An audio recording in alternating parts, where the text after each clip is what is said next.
ശസ്ത്രക്രിയ ഉപകരണം കാണാതായതുമായി ബന്ധപ്പെട്ട ആരോപണത്തിൽ DME അന്വേഷണത്തെ സ്വാഗതം ചെയ്യുന്നുവെന്ന് ഡോക്ടർ ഹാരിസ് ചിറക്കൽ. എല്ലാ വർഷവും ഓഡിറ്റ് നടക്കുന്നതാണെന്നും അന്വേഷണം നടക്കട്ടെയെന്നും ഹാരിസ് ചിറക്കൽ പറഞ്ഞു. ഇന്നും നാളെയും താൻ അവധിയിലാണെന്ന് പറഞ്ഞ ഹാരിസ് തിങ്കളാഴ്ച മുതൽ അന്വേഷണവുമായി സഹകരിക്കുമെന്നും വ്യക്തമാക്കി. എല്ലാ അന്വേഷണങ്ങളും സ്വാഗതം ചെയ്യുകയാണ്. അത് നടക്കട്ടെ, അന്വേഷണം നടക്കട്ടെ. അല്ല, ഇന്നും നാളെ അവധിയിലാണ്.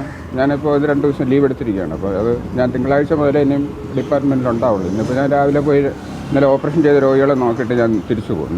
ഇന്ന് അവധിയിലാണ്. അപ്പം തിങ്കളാഴ്ച മുതലേ ഞാൻ ഡിപ്പാർട്ട്മെൻറ്റിൽ പോകത്തുള്ളൂ. അപ്പോൾ അതുപോലെ അന്ന് എൻ്റെ അന്വേഷണം എന്താണെന്നുള്ളത് തിങ്കളാഴ്ച മുതലുള്ള എൻ്റെ ഡീറ്റെയിൽസ് പറയാം. എല്ലാ വർഷവും ഓഡിറ്റ് നടക്കുന്നതാണ്. ഉപകരണം കാണാതായതല്ല, മാറ്റിവെച്ചിരിക്കുകയാണ്. ഇതൊക്കെ അന്വേഷണ സംഘത്തോട് നേരത്തെ പറഞ്ഞിരുന്നതാണ്.